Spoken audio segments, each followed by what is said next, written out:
ശ്രീ ഉല്ലാസ് ബാബു, പട്ടാപ്പകൽ 1:30 സമയത്താണ് ഇത്തരത്തിലൊരു നടുക്കുന്ന കവർച്ച ഫെഡറൽ ബാങ്കിന്റെ പോട്ട ബ്രാഞ്ചിൽ ഉണ്ടായിരിക്കുന്നത്. 8 ജീവനക്കാർ മാത്രമായിരുന്നു ആ സമയത്ത് ബാങ്കിൽ ഉണ്ടായിരുന്നതെന്ന് പറയപ്പെടുന്നുണ്ട്. അതോടൊപ്പം തന്നെ ക്യാഷ്യറെ ബന്ധിയാക്കിക്കൊണ്ടായിരുന്നു, ഇത്തരത്തിൽ കത്തി കാണിച്ചുകൊണ്ടായിരുന്നു കവർച്ച നടത്തിയതെന്നും ഏറ്റവും പുതിയ വിവരങ്ങൾ സൂചിപ്പിക്കുന്നുണ്ട്. പക്ഷെ നമുക്കൊരു കാര്യം പറയേണ്ടത്, ഇവിടെ സെക്യൂരിറ്റി ജീവനക്കാർ ഏതൊരു ബാങ്കിലും ഉണ്ടാകുമല്ലോ. സെക്യൂരിറ്റി സംവിധാനങ്ങൾ വളരെയധികം കർശനം തന്നെയായിരിക്കും. അപ്പോൾ ഒരാളെ കൊണ്ട് മാത്രം ഇത്തരത്തിൽ, അതും ഒരു കത്തി കാണിച്ചുകൊണ്ട് മാത്രം ഇത്തരത്തിൽ വലിയൊരു കവർച്ച നടത്താൻ സാധിക്കുമോ എന്നതൊരു ചോദ്യം തന്നെയല്ലേ? അല്ല, കേരളത്തിൽ ഇതല്ല, ഇതിന്റെ അപ്പുറവും സംഭവിക്കും. കാരണം ഇവിടെ ആഭ്യന്തര വകുപ്പ് എന്ന് പറയപ്പെടുന്ന ഒരു വകുപ്പില്ലല്ലോ. ഇവിടെ കേരളത്തിലെ പോലീസ് സംവിധാനം, ലോ ആൻഡ് ഓർഡർ എന്ന് പറയപ്പെടുന്നത് വൈകുന്നേരം ഇവർക്ക് നേരമില്ല. ഉച്ചയ്ക്കൊന്നും ഇവർക്ക് ഹെൽമെറ്റ് ധരിക്കാത്തവരെ പിടിക്കാനും, അതേപോലെ തന്നെ ഏതെങ്കിലും ബാറിന്റെ ഒരു 500 മീറ്റർ അപ്പുറത്ത് ഏതെങ്കിലും തിരിവിൽ ഒളിച്ചിരുന്നിട്ട് ഒരു പ്രവർത്തിപ്പിക്കാത്ത ഒരു യന്ത്രവും വെച്ച് ബൈക്കുകാർ വരുമ്പോൾ ഊതിക്കാനും അല്ലാതെ കേരളത്തിലെ പോലീസ്, എന്നിട്ട് അവർക്ക് ഒരു പോലീസിന് ഒരു കണക്കുണ്ട്, 2 കേസെങ്കിലും ഒരുത്തിന് കിട്ടിയിരിക്കണം. അങ്ങനെ കേരളത്തിൽ എല്ലാവരെ കൊണ്ടും 500, 1000, 1500 തെറ്റി അടിപ്പിച്ചിട്ട് സർക്കാരിന്റെ നികുതി ട്രഷറിയിലേക്ക് പിരിക്കുന്ന പിരിവുകാരായിട്ട് കേരളത്തിലെ പോലീസിനെ മാറ്റുന്ന പിണറായി വിജയനെ സംബന്ധിച്ചിടത്തോളം ആഭ്യന്തരം നോക്കാനോ ലോ ആൻഡ് ഓർഡർ നോക്കാനോ ഇതുപോലത്തെ കാര്യങ്ങൾ നോക്കാനോ നേരമില്ല. പിന്നെ കേരളത്തിലെ എത്രത്തോളം ബാങ്കുകളിൽ ഇതേപോലത്തെ കാര്യങ്ങൾ സ്വാഭാവികമായിട്ട് സെക്യൂരിറ്റി സിസ്റ്റം ഉണ്ട്. എത്ര സഹകരണ സംഘങ്ങളിൽ സെക്യൂരിറ്റിക്കാരെ നിർത്തിയിട്ടുണ്ട്? ഒന്നും നിർത്തിയിട്ടില്ലല്ലോ. അവരെ സംബന്ധിച്ചിടത്തോളം കള്ളന്മാർക്കും കൊള്ളക്കാർക്കും തെമ്മാടികൾക്കും സകലവിധ വേഷം കെട്ട് നടത്തുന്ന ആളുകൾക്കും ഒരു ഭയവും ഇല്ലാതെ അഴിഞ്ഞാടാനുള്ളൊരു മണ്ണായി കേരളത്തെ വിട്ടുകൊടുക്കലാണ് പിണറായി വിജയന്റെ ഈ 9 വർഷക്കാലത്തെ ഭരണം കൊണ്ട് കേരള സമൂഹത്തിന് കിട്ടിയിരിക്കുന്നത് എന്നുള്ളതാണ്. ആർക്ക് വേണമെങ്കിൽ എന്ത് തെമ്മാടിത്തരം ചെയ്യാം, എന്ത് മോശത്തരം ചെയ്യാം. അച്ഛനെ കൊല്ലാം, അമ്മയെ കൊല്ലാം, അച്ഛമ്മയെ വെട്ടിക്കൊല്ലാം, ബോംബെറിഞ്ഞു കൊല്ലാം, കുത്തിക്കൊല്ലാം, ഓടി വണ്ടി ഇടിച്ചു കൊല്ലാം, സ്വാഭാവികമായിട്ട് കാശ് കവരാം, ബലാത്സംഗം ചെയ്യാം, സ്ത്രീകളെ പീഡിപ്പിക്കാം.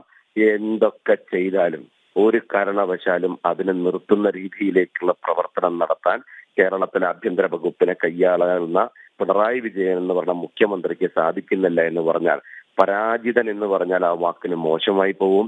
എന്തോ കേരളം ഒരുപാട് പ്രളയം കണ്ടു, കേരളം കോവിഡ് കണ്ടു, കേരളം ചൂരൽമല പോലെയുള്ള ദുരന്തങ്ങൾ കണ്ടു, ഉരുൾപൊട്ടുകൾ കണ്ടു. എന്നിട്ടും അതിനേക്കാൾ വലിയൊരു ദുരന്തം 9 വർഷമായി കേരളം കണ്ടുകൊണ്ടിരിക്കുകയാണ്. ആ വലിയ മഹാദുരന്തവും കേരളം നേരിടുന്ന ഏറ്റവും വലിയ മാറാ വ്യാധിയുമാണ് പിണറായി വിജയൻ എന്ന് പറയപ്പെടുന്ന കേരളത്തിന്റെ മുഖ്യമന്ത്രി, ആഭ്യന്തര വകുപ്പ് മന്ത്രി എന്ന് പറയേണ്ടി വരും. നിങ്ങൾ ആലോചിച്ച് നോക്കൂ, ഇനി എന്ത് സാഹചര്യമാണ്?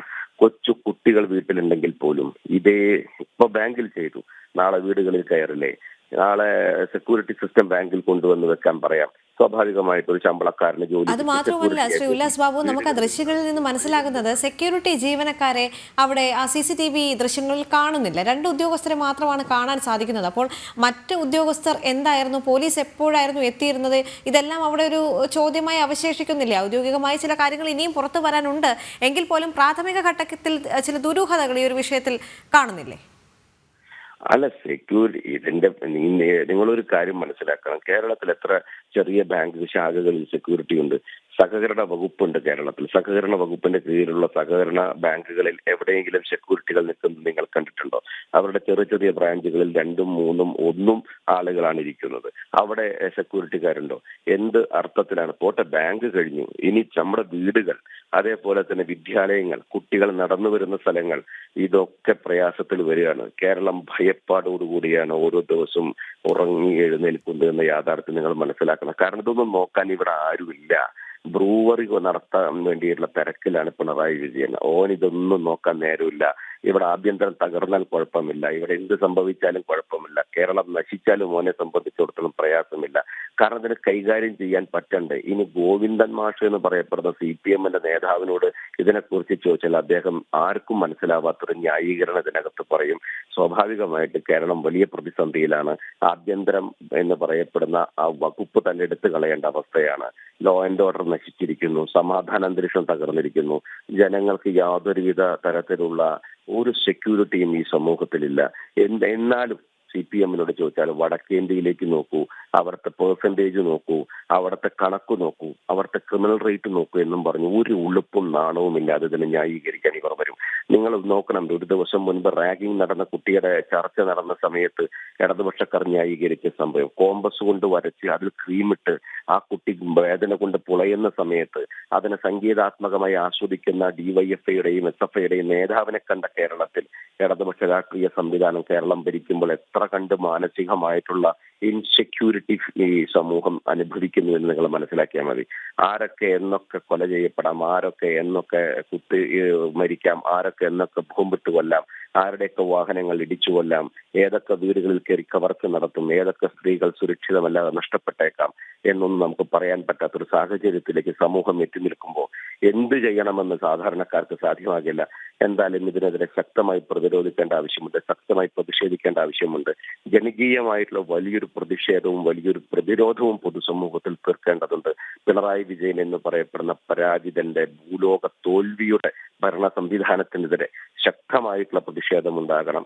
ജനങ്ങൾ രംഗത്തിറങ്ങണം. ജാതിയില്ലാതെ, മതമില്ലാതെ, വർഗമില്ലാതെ, രാഷ്ട്രമില്ലാതെ, രാഷ്ട്രീയ ബോധമില്ലാതെ, രാഷ്ട്രീയ ബോധമില്ലാതെ ജനങ്ങൾ കൊടിയുടെ നിറം നോക്കാതെ തെരുവിലേക്ക് ഇറങ്ങിയെങ്കിൽ മാത്രമേ ഈ ഒരു വിഷയത്തിൽ നിന്ന് മുക്തി നേടാൻ സാധിക്കുള്ളൂ. ജനകീയ പ്രതിഷേധങ്ങളിലൂടെ അത് നടപ്പിലാക്കാൻ പറ്റുമെന്നാണ് തോന്നുന്നത്. അതിനുവേണ്ടിയുള്ള പ്രയത്നങ്ങളാണ് സ്വാഭാവികമായിട്ടുള്ള BJP പോലെയുള്ള രാഷ്ട്രീയ സംവിധാനങ്ങൾ ശക്തമായി ജനങ്ങൾക്കൊപ്പം ഉണ്ടാകും. ഈ വക വിഷയങ്ങൾ ഇനി ആവർത്തിക്കാതെ നോക്കേണ്ട ഉത്തരവാദിത്വം ഒരു പ്രതിപക്ഷ രാഷ്ട്രീയ സംഘടന എന്ന രീതിയിൽ BJPക്കുണ്ട്. ശക്തമായിട്ടുള്ള പ്രതിഷേധം ഇതിനകത്തുണ്ടാവും. പ്രതിഷേധം കൊണ്ട് നിൽക്കുന്ന വിഷയമല്ല, ആഭ്യന്തര വകുപ്പ് കൃത്യമാകുന്നത് വരെ ആ ശക്തമായിട്ടുള്ള പ്രതിഷേധം തുടരും.